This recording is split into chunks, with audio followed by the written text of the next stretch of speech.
Shalom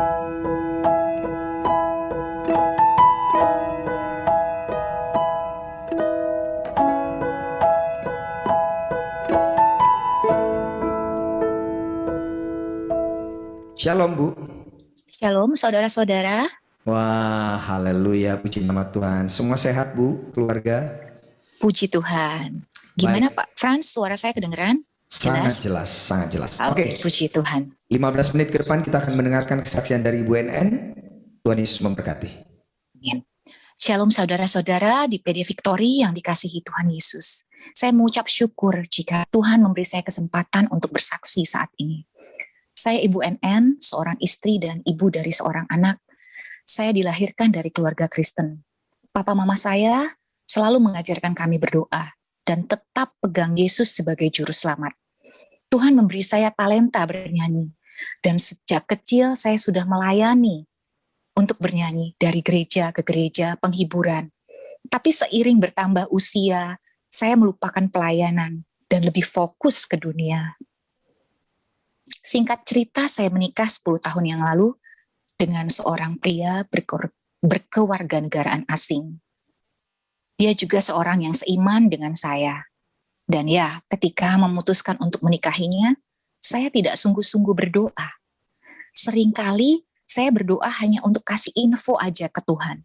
Tuhan, saya mau ini. Tuhan, saya mau begini. Jadi saya tidak melibatkan Tuhan atau tidak meminta pimpinan atau persetujuan ya dari Tuhan. Tapi hanya kasih info doang. Kami menikah secara Kristen, diberkati secara Kristen. Dan singkat cerita, setelah anak saya berumur 3 bulan, saya mendapati suami saya texting dengan wanita lain dan mengatakan dia single. Oh, saat itu saya marah luar biasa dan langsung mengusir dia dari rumah karena saya merasa saya punya power. Saya berpikir kok tega banget. Saya kurang tidur, ngurusin bayi, dia selingkuh. Tapi dia telepon saya setiap hari, menangis dan meminta maaf. Akhirnya saya memaafkan dan minta dia berjanji untuk tidak mengulanginya lagi. Dan lagi-lagi kesalahan saya saat itu, kami tidak datang di kaki Yesus untuk berdoa dan meminta Tuhan yang memimpin rumah tangga kami. Kami sangat mengandalkan diri karena merasa mampu dan pintar mungkin ya. Dan ternyata hal perselingkuhan itu terjadi lagi. Dan lagi-lagi saya memaafkan suami saya. Dan saya masih belum melibatkan Tuhan. Belum melepaskan kontrol hidup saya ke Tuhan. Sebenarnya suami saya itu laki yang lembut. Dia laki-laki yang baik, tidak pelit, bahkan sering memberikan saya hadiah. Dan kepada teman-temannya, kepada siapa saja, dia itu selalu baik ya. Oke. Tapi di tengah-tengah pekerjaannya yang semakin banyak dan jabatan yang semakin Tuhan berkati, saya merasa kesepian karena waktunya banyak bekerja dan di weekend dia akan hang out dengan teman-temannya. Lalu saya mencari perhatian dari laki-laki lain. Saya jatuh dalam perselingkuhan. Karena saya berpikir, ya mungkin suami saya juga pasti masih texting wanita lain. Tidak lama berselang kakak saya jatuh sakit dan karena saya sangat dekat dengan kakak saya, setiap hari saya ke rumah kakak saya membawa anaknya untuk merawat. Dan pulang saat suami saya juga pulang dari kantor. Sering suami saya akhirnya memesan makanan dari luar karena saya pulang telat saat kakak saya drop setelah kemo. Saat saya tanya ke suami tentang saya mengurusi kakak saya, dia sama sekali tidak keberatan. Saya juga sering bertanya, apa dia bahagia? Dan dia selalu bilang dia bahagia, dan dia tidak akan pernah pisah dari saya. Jikalau ada yang mau berpisah, itu pasti dari pihak saya. Maksudnya saya sebagai istri. Kemudian papa saya jatuh sakit, dan lagi-lagi saya menghabiskan banyak waktu di rumah papa untuk mengurusnya. Ketika saya, suami dan anak berkunjung ke keluarga suami, papa saya dipanggil Tuhan pulang. Saya tidak bisa melihat papa saya terakhir kali.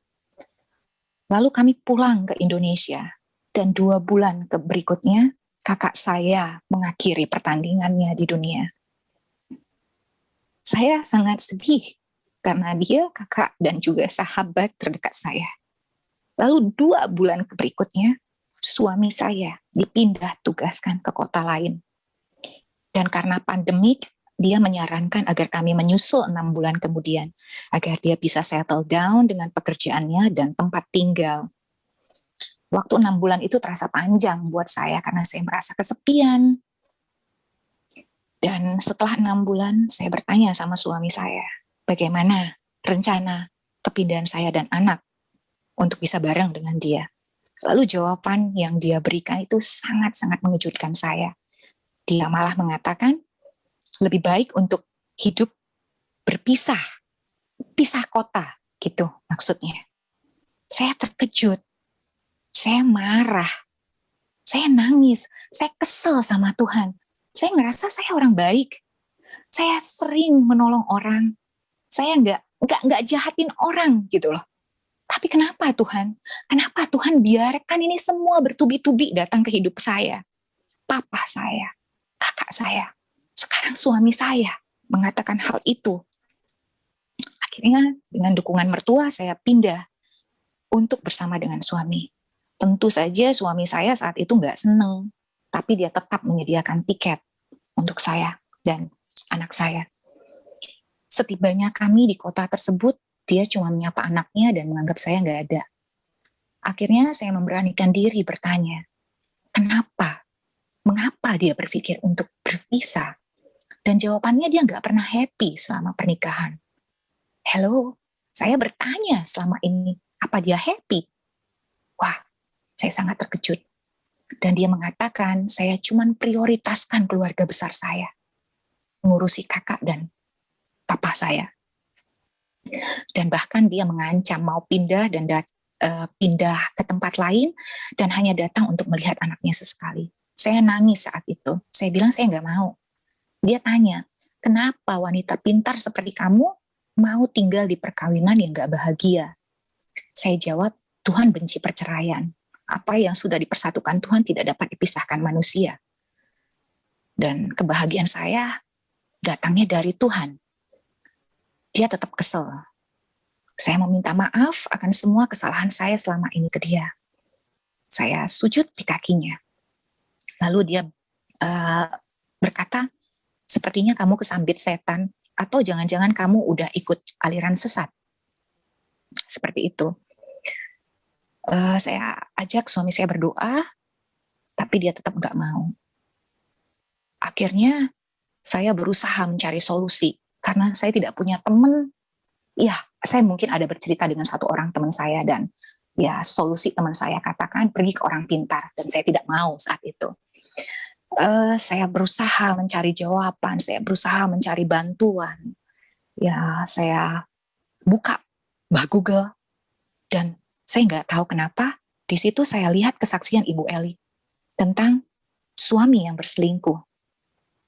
Saya penasaran, saya dengerin. Dan saat itu juga Roh Kudus menjamah saya, membuka mata saya. Dosa-dosa dan perbuatan saya selama ini diputar kembali. Saya menangis dan minta ampun ke Tuhan. Ternyata saya punya andil besar dalam masalah ini. Lalu saya praktekkan bisu tuli buta. Saat suami saya bawa HP ke toilet, juga tidur, saya udah gak mau ribut lagi. Saya berusaha menawarinya makan, walau sering ditolak. Tapi tetap saya lakukan. Setiap hari saya menawarinya kopi, dan dia bilang, kalau cuma buat kopi, saya punya pembantu yang bisa saya bayar. Tapi saya udah gak mau masukin hati lagi. Saya sadar, ternyata Tuhan itu sangat baik ke saya. Tuhan menangkap saya, walau dengan cara yang gak enak. Tuhan mengizinkan suami saya yang saya selalu andalkan berubah, agar saya bertobat. Mungkin jika suami saya atau hubungan saya tidak ada bermasalah dengan suami saya saat ini saya tetap hidup seperti yang dulu, tidak menyadari. Firman Tuhan di Roma 8 ayat 28 menjadi rema di dalam hidup saya. Kita tahu sekarang bahwa Allah turut bekerja dalam segala sesuatu untuk mendatangkan kebaikan bagi mereka yang mengasihi Dia, yaitu bagi mereka yang terpanggil sesuai dengan rencana Allah. Seberapa jauh saya menjauh dari Tuhan, Bapa tetap beserta saya, bahkan menangkap saya di saat saya terlena dengan hidup yang tidak berkenan. Akhirnya saya memutuskan untuk hidup mencari perkenanan Tuhan. Saya rutin beribadah, misbah pagi dan malam, dan mendengarkan firman Tuhan di waktu-waktu senggang saya. Saya buang sampah kepahitan, marah, emosi, dan ketakutan dalam hidup saya. Saya berdamai dengan keadaan saya saat ini, dan menganggap ini cara Tuhan mengembalikan gadis kecilnya. Saya belajar untuk menjadi seorang penolong dan istri yang tunduk pada suami, walau saya nggak dianggap. Apakah permohonan saya langsung dikabulkan Bapa? Ya, saudara-saudara, saya bisa mengatakan, ya, Bapa langsung mengabulkan permohonan saya. Karena di setiap doa saya meminta, Tuhan, beri saya kekuatan hari ini untuk melewati hari ini. Dan sudah setahun, saya bisa melewatinya. Saya yang sangat melo, gampang nangis, baperan luar biasa, tapi bisa bertahan selama setahun. Dan setiap saya gundah, setiap saya diintimidasi sama iblis, saya nyanyikan Filipi 4 ayat 13, segala perkara dapat saya tanggung di dalam Yesus yang memberi kekuatan. Saya ulang-ulang dan nyanyikan sampai saya tenang dan saya bisa berdoa. Lalu bagaimana hubungan saya dengan suami? Saudara-saudara, suami saya masih diizinkan Tuhan dengan petualangannya. Saya nggak mau marah dan kecewa lagi, tapi tetap mendoakannya. Saya percaya jika Bapak bisa menangkap saya, Bapak yang sama akan menangkap suami saya untuk bertobat. Dan sudah hampir setahun, suami saya tidak pernah ninggalin kami seperti ancamannya dulu. Bahkan dia tidak marah-marah lagi dan makan yang saya sediakan. Saya percaya dia Bapa segala bangsa. Bukan hanya buat bangsa saya, tapi buat segala bangsa. Saya berdoa agar suatu saat nanti dia menjadi pelaku firman dan imam bagi saya dan anak saya. Saya tahu banyak istri-istri yang mengalami apa yang saya alami saat ini, bahkan mungkin lebih menyakitkan. Jangan menyerah. Tetap cari perkenanan Tuhan. Tuhan akan menyediakan rancangan yang luar biasa bagi kita selama kita setia. Percaya saja, bila tiba waktu Tuhan, kita akan menikmati anggur manis yang Tuhan sudah sediakan. Salibnya, bukti bahwa hidup kita berharga. Suami bisa meninggalkan kita, tapi Bapa tetap setia. Biarlah segala kemuliaan hanya bagi Bapa di tempat yang maha tinggi. Amin. Oke, terima kasih. Ko Frans. Oke, puji nama Tuhan, berikan tepuk tangan dulu bagi kemuliaan nama Tuhan. Haleluya. Terima kasih Bu NN yang sudah bersaksi ya pada malam hari ini. Ya, kita terus mendoakan supaya Bu NN tetap kuat ya menghadapi kehidupan ini dan percaya bahwa mujizat pasti nyata.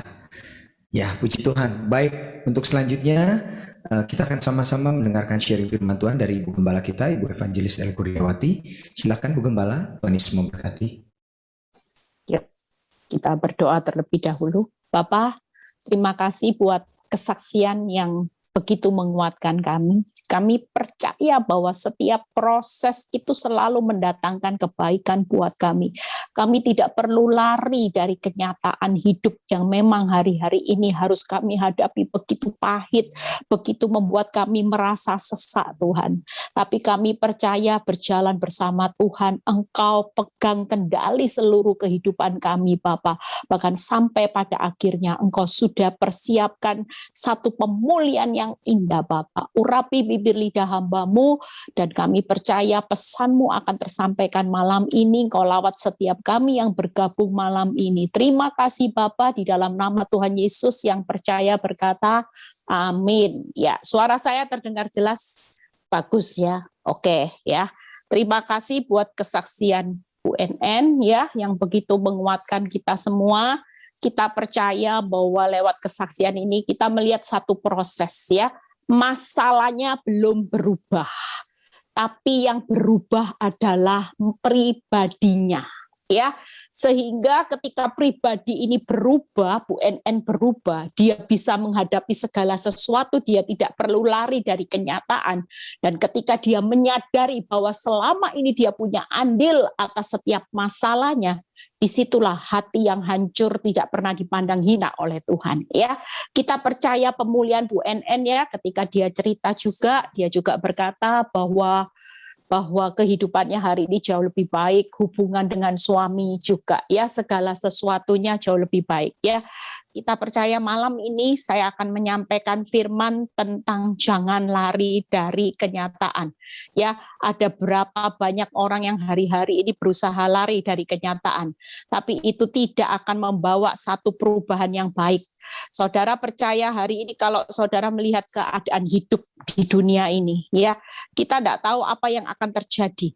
Kita tidak pernah tahu apa yang akan terjadi pada saat hari-hari ini dengan keadaan pandemi yang belum berlalu, keadaan dunia, keadaan semua yang membuat kita rasanya sudah tidak sanggup lagi. Tapi kita percaya saudara, ketika saudara berkata, Bu Eli rasanya sudah kepingin lari dari kenyataan hidup, ya. Di situ kita percaya kenapa saudara merasa saudara tidak kuat. Karena saudara berusaha mengendalikan segala sesuatunya dengan kekuatan saudara. Kekuatan kita seolah-olah kita ini didesain oleh Tuhan bisa mengendalikan segala sesuatu. Kita nggak akan pernah bisa, saudara. Kita ini butuh Tuhan.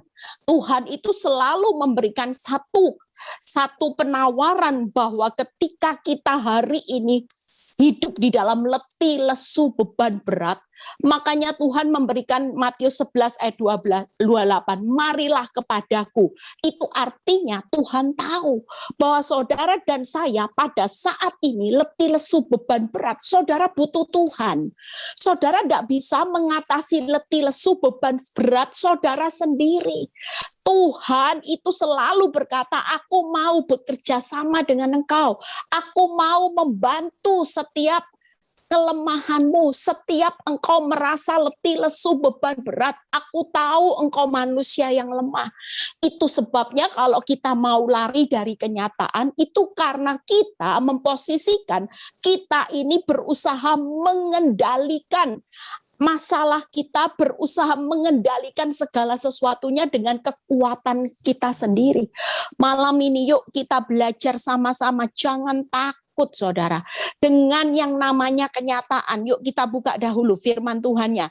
Yesaya 14 ayat 24 sampai 27 ya. Yesaya 14 ayat 24 sampai 24 dan 27 ya. Yuk kita baca sama-sama. Tuhan semesta alam ya telah bersumpah, lihat ya, firman-Nya sesungguhnya seperti yang kumaksud demikianlah akan terjadi. Lihat ya, dan seperti yang kurancang demikianlah akan terlaksana. Tuhan semesta alam telah merancang. Siapakah yang dapat menggagalkannya?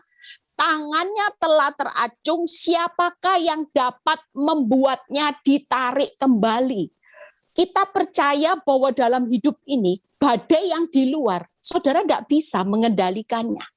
Tapi ketika kita datang kepada Tuhan dan kita berseru kepada Tuhan, kita menyerahkan beban berat letih lesu atas badai yang menimpa hari-hari ini. Percayalah, kita tidak akan takut dengan kenyataan. Kenapa? Karena Tuhan, firman Tuhan di Yesaya 14 ayat 24, pada akhirnya siapa yang mengendalikan kehidupan saudara dan saya? Yaitu Tuhan. Tuhan semesta alam bersumpah, senyatanya walaupun hari ini hidupmu mengalami badai sebesar apapun, sampai membuat engkau kepingin lari dari kenyataan hidup, Tuhan ingatkan malam ini, tujuan Tuhan itu pasti terjadi. Ketika Tuhan berkata, seperti yang kumaksud, demikianlah akan terjadi. Walaupun hari ini keadaanmu di titik nadir, engkau sudah tidak bisa berbuat apa-apa, engkau sudah tidak berdaya, engkau benar-benar mengalami titik berbeban berat, percayalah, Tuhan ingatkan firman-Nya malam ini. Bahkan Tuhan semesta alam telah bersumpah, saudara. Percayalah di akhir hidupmu, semua proses ini akan berakhir dengan tujuan Tuhan.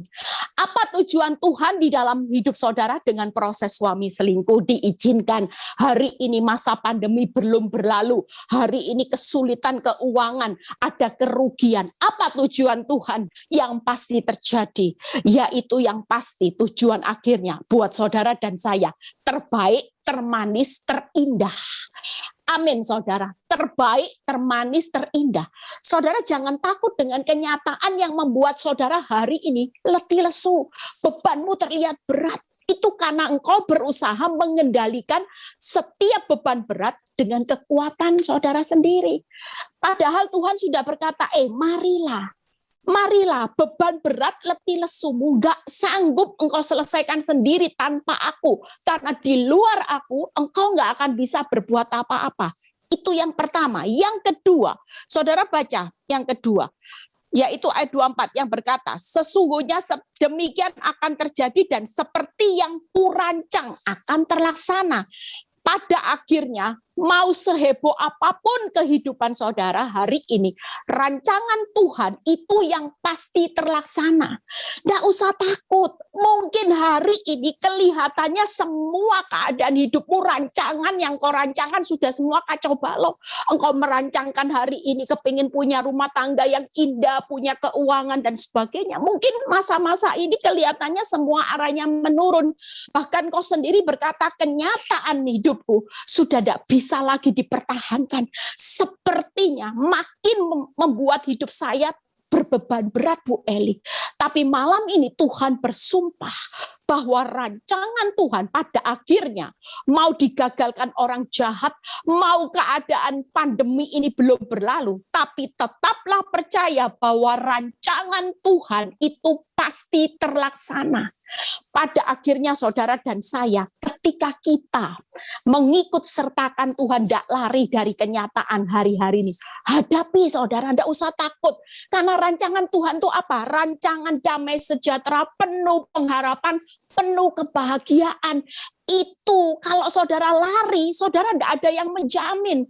Malam ini firman Tuhan berkata, aku bersumpah pada akhirnya percayalah tujuan Tuhan yang terlaksana, rancangan Tuhan yang terlaksana. Yang ketiga yaitu tangannya yang berkuasa, saudara. Hari ini kalau tangan Tuhan sudah teracung, firman Tuhan berkata, siapakah yang dapat membuatnya ditarik kembali? Tangan yang teracung itu berbicara, tangan yang berkuasa membuka dan menutup pintu. Apa sih susahnya kalau tangan Tuhan ini sudah teracung, walaupun keadaanmu minus defisit, kalau tangan ini sudah teracung, siapa yang dapat menarik kembali? Ketika Tuhan berkata, nak, sebentar lagi aku akan membuka pintu-pintumu, bahkan satu pintu akan membuka banyak pintu. Ketika tangan Tuhan sudah teracung, siapa yang dapat menggagalkan? Siapa yang dapat menarik tangannya Tuhan? Itu sebabnya seperti kesaksian Bu NN tadi. Dia terlalu percaya hari ini dia bisa tenang. Kenapa? Karena dia terlalu percaya bahwa di balik kenyataan hidupnya yang terlihat mungkin belum bim selesai dalam proses. Dia jelas tahu bahwa pada akhirnya selalu berakhir dengan tujuan Tuhan yang terjadi, rancangan Tuhan yang terlaksana, dan tangan Tuhan yang berkuasa. Amin, saudara. Jadi hari ini tidak perlu takut, ya. Kita tidak didesain Tuhan untuk memikirkan gimana badai ini Percayalah, badai hidupmu itu sudah aman di dalam pengendalian Tuhan. Bukan di dalam pengendalian saudara dan saya. Kalau saudara dan saya berusaha mengendalikannya terus, saudara akan stres. Dan pada akhirnya saudara akan memilih lari dari kenyataan hidup. Ketika saudara lari, ingat loh ya, saudara tidak akan menikmati tujuan Tuhan yang terbaik, terindah, dan termanis, dan terindah, terbaik, termanis, itu saudara tidak akan nikmati. Saudara tidak akan mendapati rancangan yang penuh damai sejahtera, penuh harapan, penuh kebahagiaan, itu tidak akan saudara lihat. Bahkan saudara tidak akan bertemu dengan banyak pintu yang akan terbuka. Tapi malam ini firman Tuhan mengingatkan, jangan takut. Hajar kenyataan, gaspol, maju tak gentar. Itu yang harus saudara ingatkan. Kenapa? Karena kita tahu Tuhan sudah pegang kendali setiap badai hidupmu. Sebesar apapun, Tuhan akan berkata, kenyataan hidupmu tidak menentukan hidupmu. Kenyataan keuanganmu hari ini, kenyataan rumah tanggamu hari ini, kenyataan vonis dokter hari ini, bukan yang menentukan arah hidupmu. Tetapi aku Tuhan Allahmu yang bersumpah bahwa tujuan, rancangan, dan tanganku yang berdaulat itulah yang akan menentukan hidup saudara dan saya. Yuk kita baca ya. Kalau Tuhan sudah berbicara di Matius 11 ayat 28, marilah kepadaku yang letih lesu, beban berat ya. Jalan yang nyesek-nyesek. Saudara, hari ini kalau kita ngikut sertakan Tuhan, walaupun masalah bukan bim salah bim, percayalah, seperti saya menjalani 12 tahun bukan bim salah bim, saudara. Tapi pada waktu saya menjalani mengikut sertakan Tuhan, saya jalannya enggak nyesek lagi. Kalau nyesek ya kepingin lari dari kenyataan. Kenapa saya bisa berjalan bertahun-tahun saya kuat? Karena saya berjalan bersama Tuhan itu selalu merasakan kelegaan. Kelegaan itu yang membuat saya tetap berdiri teguh sampai hari ini. Iblis berusaha datang dengan intimidasi, iblis berusaha datang dengan fakta, iblis berusaha datang dengan semua tipu dayanya. Tapi ketika saya merasakan kelegaan berjalan sama Tuhan, saya bisa menikmati kenyataan hidup. Saya bisa berdamai dengan kenyataan hidup. Saya tidak berontak. Saya tahu bahwa kenyataan hidup ini sudah dipegang kendalinya oleh Tuhan. Yuk kita lihat Matius 11 ya, ayat 29 sampai 30. Yuk kita lihat, jangan lari dari kenyataan. Yang tadi jangan takut dari kenyataan, jangan lari. Matius 11 ayat 29 sampai 30. Pikul lakuk yang kupasang. Nah ini, jangan lari dari kenyataan, saudara. Pikul. Mungkin saudara bilang ini, Bu Eli, saya ini sudah jadi orang benar. Sudah jadi pelaku firman, sudah taat, sudah puasa. Kok rasanya berat, Bu Eli? Kenyataan itu makin berat, Bu Eli. Bu Eli rasanya enggak sanggup. Balik lagi, kalau enggak sanggup berarti saudara tidak lagi terhubung dengan sumber solusinya. Saudara lagi tidak terhubung, tidak terkonek sama Tuhan. Kalau saudara tiap hari terhubung, punya hubungan yang baik, saudara punya keintiman, nggak mungkin saudara kepingin lari dari kenyataan. Saudara akan bilang gini, apapun yang terjadi, aku akan tetap berjalan. Aku menikmati kenyataan hidup. Kenapa? Karena ketika kita terhubung dengan Tuhan, kita punya hubungan yang intim, saudara pasti ngalami kelegaan nggak? Saudara ngalami nyesek atau ngalami kelegaan? Jujur, orang yang hari-hari ini sudah putus asa dan kepingin menyerah, itu berarti hidupmu, jujur selidiki, saudara tidak pernah terhubung dengan sumber solusi, yaitu Tuhan. Jujur, ketika saya selalu terhubung, saya punya hubungan yang intim, masalah saya tambah heboh, masalah saya tambah berat, tapi hidup saya bisa mengalami kelegaan, menjalani kenyataan, bersahabat, saya bisa terima kenyataan, saya bisa berjalan dengan kelegaan menghadapi kenyataan hidup saya bersama Tuhan. Firman Tuhan berkata, pikul lakuk yang kupasang. Dan belajarlah padaku, karena aku ini lemah lembut, rendah hati, dan jiwamu akan mendapat ketenangan. Sebab puk yang kupasang itu enak dan bebanku pun ringan. 3 hal saudara hari ini, tujuan Tuhan ya. 3 hal yang akan saya bahas. Bagaimana saudara jangan lari dari kenyataan. Matius 11 ayat 29 berkata gini, belajar hari ini kenyataan hidupmu belum berlalu, bahkan cenderung tambah berat. Tuhan tetap berkata, pikulku nak, jangan lari dari kenyataan, karena hari ini aku cuman memproses dengan kuk yang masih terjadi, tapi aku tetap ada di dalam kenyataan hidup. Aku mau bantu kamu, aku mau bekerja sama, turut bekerja di dalam setiap kenyataan hidup yang buruk, tapi tujuannya pikul kuku, yaitu supaya yang pertama, belajar karakter Kristus. Itu yang pertama, ya. Yang kedua, setelah belajar karakter Kristus, yang kedua, kok Tuhan itu enak. Artinya selalu, yaitu apa? Kalau kuknya enak, selalu Tuhan turut bekerja di dalam segala sesuatu. Makanya enak saudara, jangan lari. Justru makin lari, saudara akan menghadapi masalah yang makin tambah rumit. Ujung-ujungnya saudara akan mengalami jalan yang tertutup. Hari ini percayalah, kita sedang dididik Tuhan belajar karakter Kristus.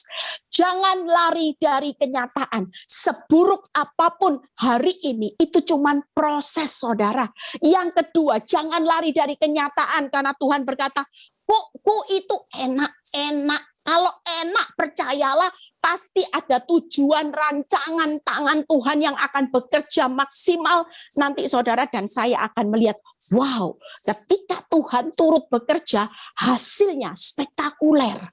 Hasilnya melebihi penderitaan saudara nanti. Yang ketiga, yaitu beban kuknya Tuhan itu ringan. Kenapa ringan? Karena malam ini Tuhan berkata, nak, jangan lari dari kenyataan. Seberat apapun ada aku.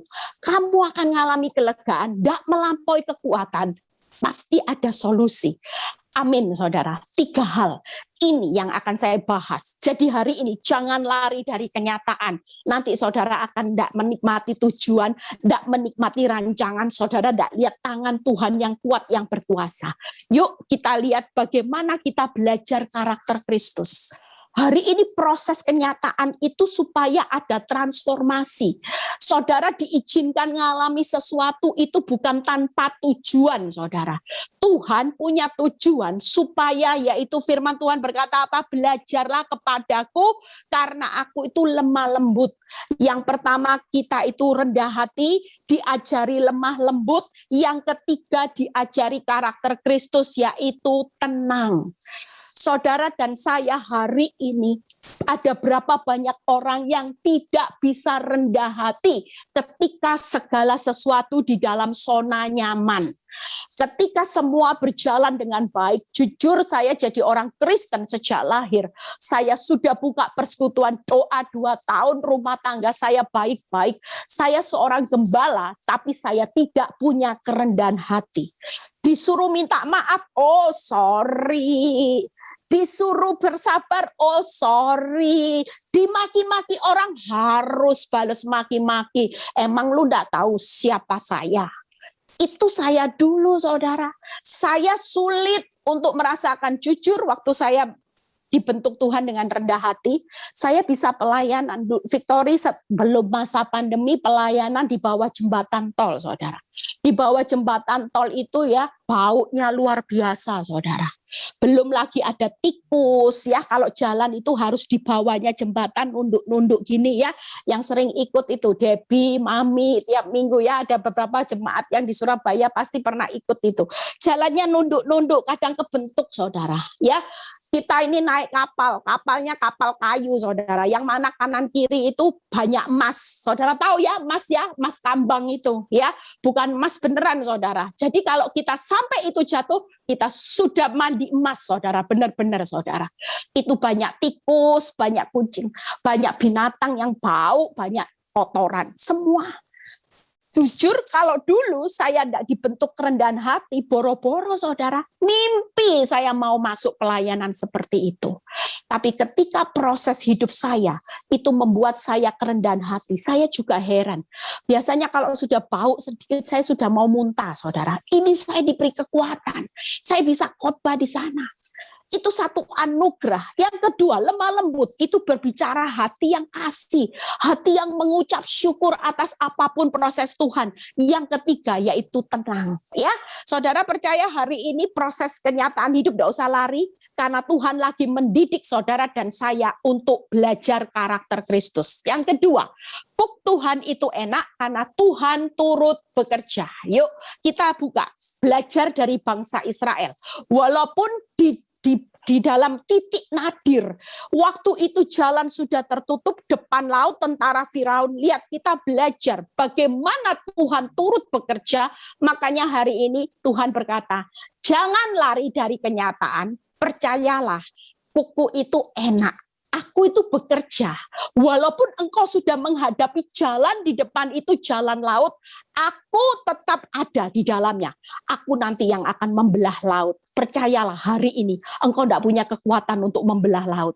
Tapi Tuhan yang dahsyat itu sudah menetapkan dia turut bekerja. Yuk kita baca. Keluaran 14 ayat 8 dan 11. Keluaran 14 ayat 8 dan 11. Demikianlah Tuhan mengeraskan hati Firaun. Lihat ya, hari-hari ini mungkin kenyataan hidup itu sepertinya dikeraskan. Tambah lama tambah susah, tambah susah, tambah susah. Keadaan hidup Bu Eli, tolong Bu Eli, lihat ya. Sehingga ia mengejar orang Israel. Tetapi orang Israel berjalan terus dipimpin oleh tangan yang dinaikkan. Saudara dan saya ingat ya, Tuhan itu enak karena saudara dan saya sedang dipimpin oleh tangan yang dinaikkan. Kita percaya Tuhan hari ini kalau kuknya enak, dia bekerja, dia tetap menuntun saudara di masa-masa yang tersulit ini. Di masa-masa yang sukar ini, Tuhan tetap turun tangan. Amin. Yang kedua, yuk 9. Adapun orang Mesir, segala kuda dan kereta Firaun, orang-orang berkuda dan pasukannya mengejar mereka dan mencapai mereka pada waktu mereka berkemah di tepi laut. Ya, 10-nya. Ketika Firaun telah dekat, orang Israel menoleh, maka tampaklah orang Mesir bergerak menyusul mereka. Ini kata-kata. Lalu sangat ketakutan, mana tadi? Lalu sangat ketakutanlah orang Israel dan mereka berseru-seru kepada Tuhan. Malam ini saudara dan saya mungkin mengalami keadaan ketakutan. Saudara sudah sangat-sangat ketakutan. Malam ini jangan pernah lari dari kenyataan. Ya, lihat kata-kata berikutnya, dan mereka berseru kepada Tuhan. Ayat 11. Dan mereka berkata kepada Musa, ya, malam ini mungkin ada yang marah. Apakah karena tidak ada kuburan di Mesir, maka engkau membawa kami untuk mati di padang gurun ini? Seringkali kita kepingin lari dari kenyataan karena kita sangat ketakutan. Kita hari ini berpikir negatif tentang kenyataan yang hancur-hancuran itu akan membawa kita benar-benar hancur. Tapi percayalah malam ini firman ini buat saudara ya. Kita sering seperti bangsa Israel. Kita bertanya sama Tuhan, Tuhan, apakah engkau mengizinkan aku mengalami keadaan yang terpuruk malam ini? Hari ini aku mengalami keadaan seperti ini. Pikiran negatif dan jangan ketakutan itulah yang membuat saudara dan saya kepingin lari dari kenyataan. Tapi coba lihat ayat 13-14-nya. Tetapi berkatalah Musa kepada bangsa itu, ya, janganlah takut, berdirilah tetap, lihatlah keselamatan dari Tuhan yang akan diberikannya hari ini kepadamu, sebab orang Mesir yang kamu lihat hari ini tidak akan kamu lihat lagi untuk selama-lamanya. Tuhan akan berperang untuk kamu dan kamu akan diam saja. Percayalah malam ini, yuk, kuk Tuhan itu enak. Ya, katakan, Tuhan, aku percaya kukmu itu enak karena engkau turut bekerja. Apa peran Tuhan? Yaitu yang pertama, Tuhan akan menuntun saudara. Dia tidak pernah diam tangannya untuk keadaan hidupmu yang tersulit hari ini. Tuhan selalu ingin menuntun. Percayalah, tangannya yang kuat itu selalu ingin menuntun saudara dan saya. Yang kedua, Tuhan akan menyelamatkan. Yang ketiga, Tuhan akan berperang. Ketika Tuhan berperang, saudara lihat ya, Tuhan berperang, dia buka jalan loh saat tiada jalan. Hari ini yang membelah laut siapa? Yang membelah laut, masalahmu nanti engkau berkata, Tuhan depan laut, belakang tentara Firaun Tuhan. Gimana Tuhan? Percayalah, Tuhan yang akan berperang, engkau cukup diam saja. Jangan lari dari kenyataan, karena hari ini Tuhan yang akan buka jalan saat tiada jalan. Pertolongannya pasti tepat, on time. Tidak mungkin terlambat, tidak mungkin dibiarkan saudara hari ini tenggelam di dalam laut. Tidak mungkin dibiarkan tentara Israel itu bisa membunuh hidupmu. Keuanganmu tidak bisa menghancurkan hidupmu. Kenapa? Karena ada Tuhan yang turut bekerja. Kuku enak itu berarti dia berkata malam ini, tenang, jangan lari dari kenyataan. Aku cuma lagi proses karaktermu. Percayalah, aku sedang membantu bekerja sama dengan hidupmu. Aku yang akan saat ini untuk turun tangan, aku yang akan menyelamatkan dan aku yang akan berperang. Yaitu aku akan membuka jalan saat tiada jalan, aku akan menolong tepat waktu dan aku akan menyertai sampai semua musuh-musuhmu tertelan. Musuh-musuhmu terkalahkan dengan kuasa Tuhan. Saudara lihat apa sih tujuan Tuhan hari ini dengan kenyataan. Kalau Keluaran 14 ayat 30 sampai 31. Satu poin lagi kita selesai. Keluaran 14 ayat 30 sampai 31. Kita baca sama-sama ya. Demikianlah pada hari itu Tuhan menyelamatkan orang Israel. Saudara percaya suatu hari kalau saudara tidak lari dari kenyataan, Tuhan pasti menyelamatkan keuanganmu. Tuhan pasti menyelamatkan rumah tanggamu. Tuhan pasti menyelamatkan hidupmu dari masa-masa pandemi yang tersulit ini. Dan 31, lihat ya. Dan orang Israel melihat orang Mesir mati terhantar di pantai laut. Ketika dilihat oleh Israel betapa besarnya perbuatan yang dilakukan Tuhan terhadap orang Mesir, maka takutlah bangsa itu kepada Tuhan. Dan mereka percaya kepada Tuhan dan kepada Musa hambanya.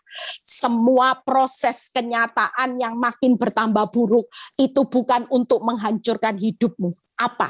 Tujuan Tuhan yaitu membangun rasa percaya. Membangun rasa percayamu supaya engkau hidup makin melihat bahwa Tuhan yang hidup itu adalah Tuhan yang bekerja hari-hari ini untuk menyelamatkan hidupmu dan kau akan dibuat kagum sampai laut bisa terbelah. Hari ini percayalah, kalau yang pertama karakter itu yang pertama untuk menguji karaktermu, yang kedua ini untuk ujian iman. Hari ini ketika karaktermu diuji supaya saudara dan saya selamat.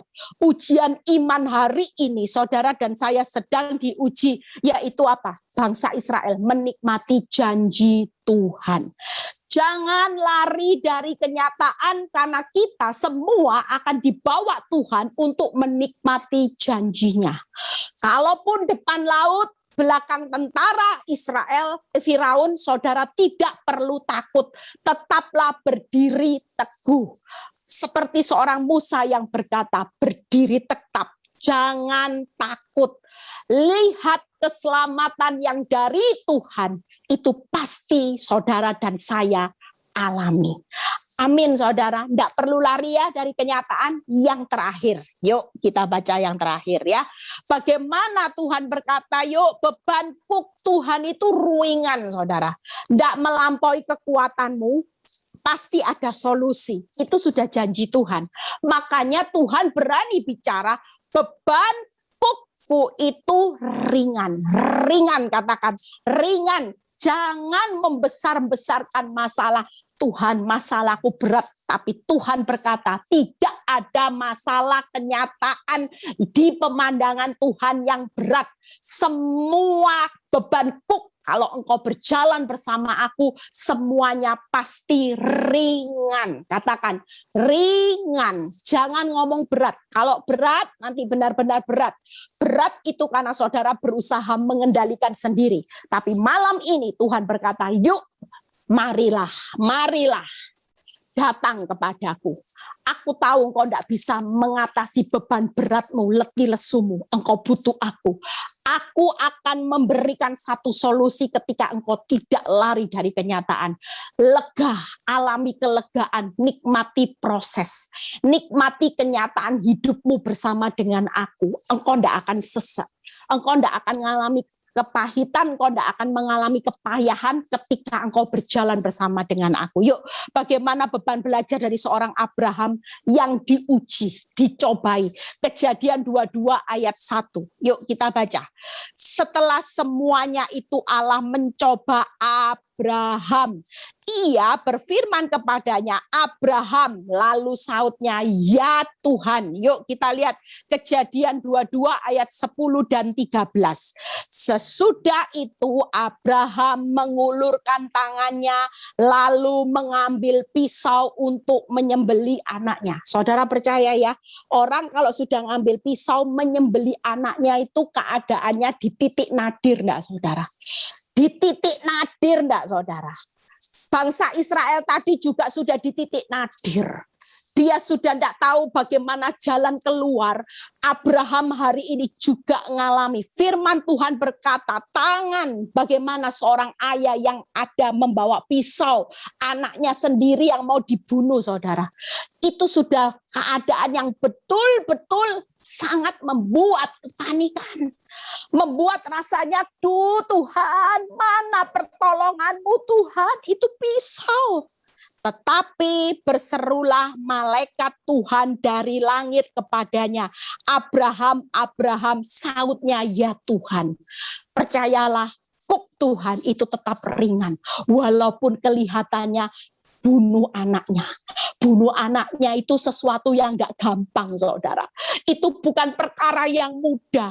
Itu perkara yang sudah sangat-sangat depresi, saudara. Mungkin malam ini engkau mengalami titik depresi. Saudara bisa bayangkan bagaimana keadaan Abraham waktu itu. Tapi lihat cara Tuhan, kalau dia berkata, kuk itu ringan, berarti dia sudah punya jalan keluar dan dia sudah tahu kekuatanmu sampai seberapa. Hari ini jangan lari dari kenyataan. Saudara dan saya percayalah, Tuhan berkata ringan, ringan, ringan. Sudahlah, engkau sudah kehabisan akal, engkau sudah mengalami titik depresi yang tingkat tinggi. Hari ini waktunya, marilah datang kepadaku. Aku yang akan memberi engkau kelegaan. Saudara lihat kata malaikat. 12.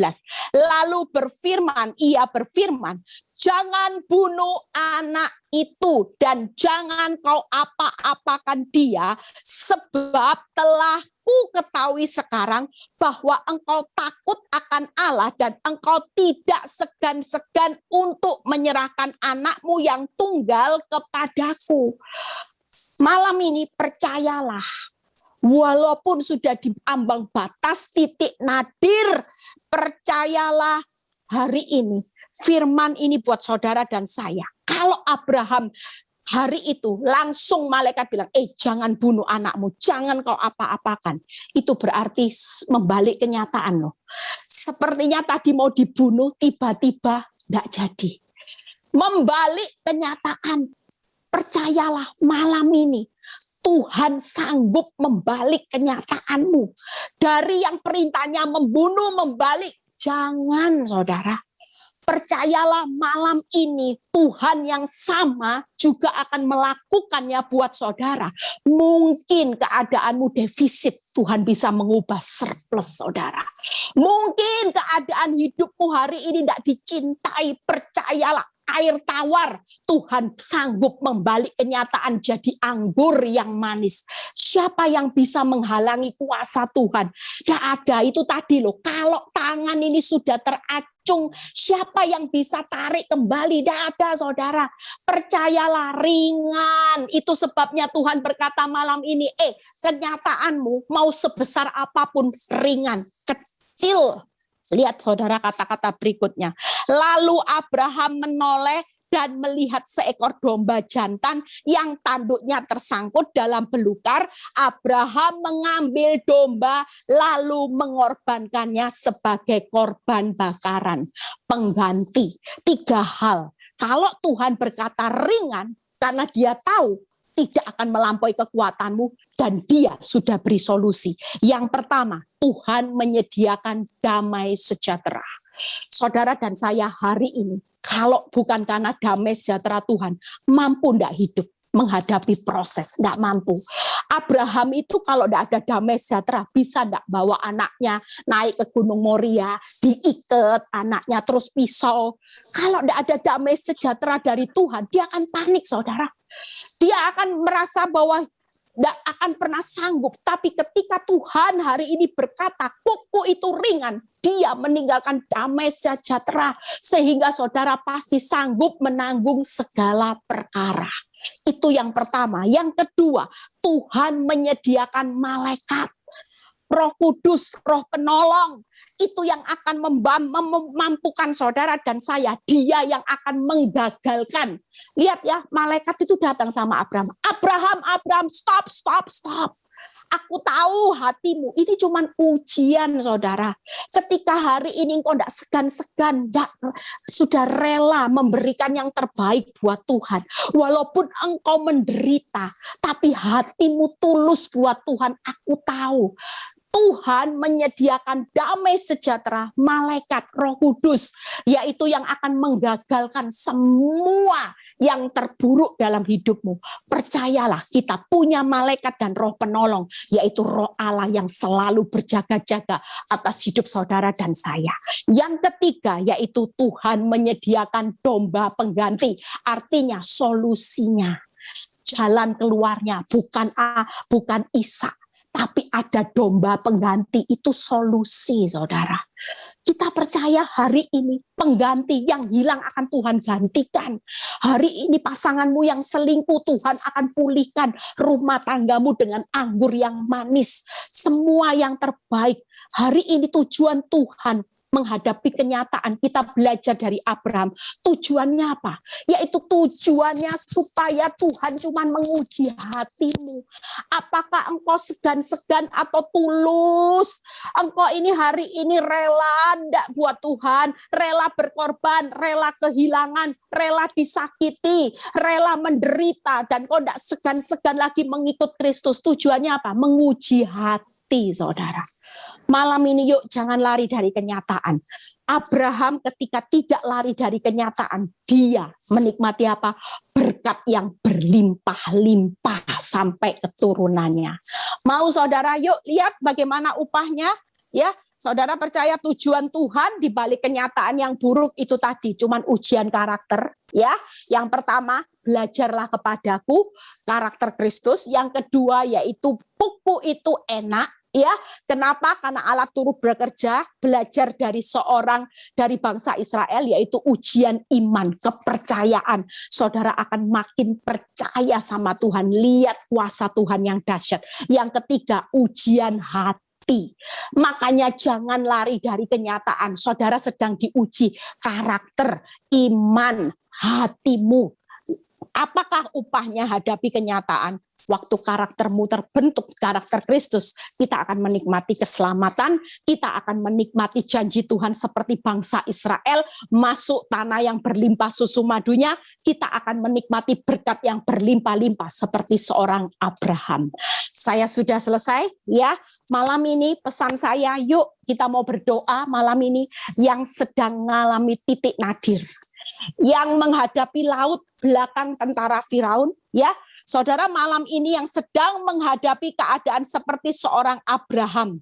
Mungkin saudara berkata, Bu Eli sudah tidak kuat lagi. Ya, saudara percaya Tuhan sanggup membalik kenyataan hari-hari ini. Yakini kita harus percaya kepada Tuhan, tidak usah lari dari kenyataan.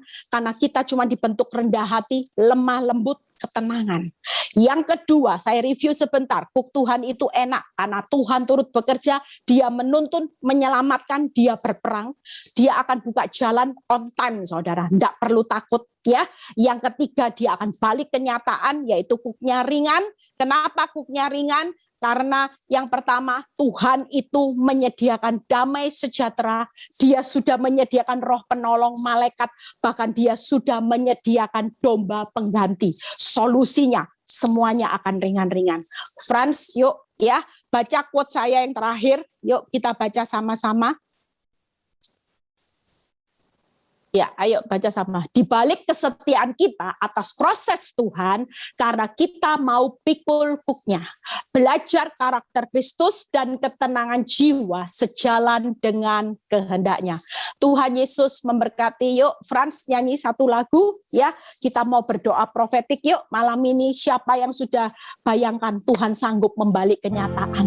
Tuhan sanggup membuka laut. Kuk Tuhan itu enak, bebannya ringan. Tuhan berkata malam ini, aku cuman proses karakter Kristus hari ini. Tidak perlu lari dari kenyataan. Bayangkan saudara, masalah apa yang sedang saudara hadapi. Yang sangat-sangat memukul saudara, sampai saudara berkata, Tuhan aku sudah tidak kuat lagi. Yuk kita berkata malam ini. Malam ini Tuhan berkata, marilah kepadaku. Engkau yang lagi letih lesu beban berat. Aku mau membantu, aku mau meringankan semua ini. Ketika engkau mengikut sertakan aku untuk mengendalikan. Dan malam ini Tuhan akan melakukan perkara yang besar. Percayalah. Jangan lari, jangan takut menghadapi kenyataan. Semua yang terbaik, terindah, termanis aku sudah sediakan. Bahkan rancangan damai sejahtera penuh pengharapan, penuh kebahagiaan. Aku sudah sediakan buat engkau di hari esok. Bahkan tanganku akan membuka pintu-pintu yang tertutup. Terima kasih Bapa. Saudara, beri waktu buat saudara dan Tuhan untuk berkata-kata. Firman Tuhan malam ini buat saudara dan saya. Jangan takut anakku menghadapi kenyataan hidup. Engkau tidak berjalan sendiri. Aku Tuhan Allahmu yang sedang mengendalikan semua badai di dalam hidupmu. Engkau tidak perlu lari dari kenyataan. Mungkin malam ini engkau juga mengalami keadaan seperti bangsa Israel yang sangat-sangat ketakutan. Dan engkau berpikir yang negatif bahwa semua kenyataan hidup ini akan membuat hidupmu hancur. Mungkin engkau juga mengalami keadaan seperti seorang Abraham. Membuat keadaanmu merasa engkau depresi. Saudara bisa bayangkan seorang Abraham yang hari itu pisau itu di atas anak kandungnya, satu-satunya harta yang paling berharga. Mungkin malam ini kau juga mengalami keadaan sepertinya sesuatu yang berharga itu sedang hilang. Sesuatu yang berharga itu membuat hidupmu rasanya hari ini terpuruk dengan masalah yang terjadi, kenyataan hidup. Tapi percayalah, firman Tuhan berkata malam ini, marilah kepadaku. Engkau tidak perlu letih lesu beban berat berjalan sendiri. Jangan kendalikan beban berat letih lesu itu dengan kekuatanmu anakku.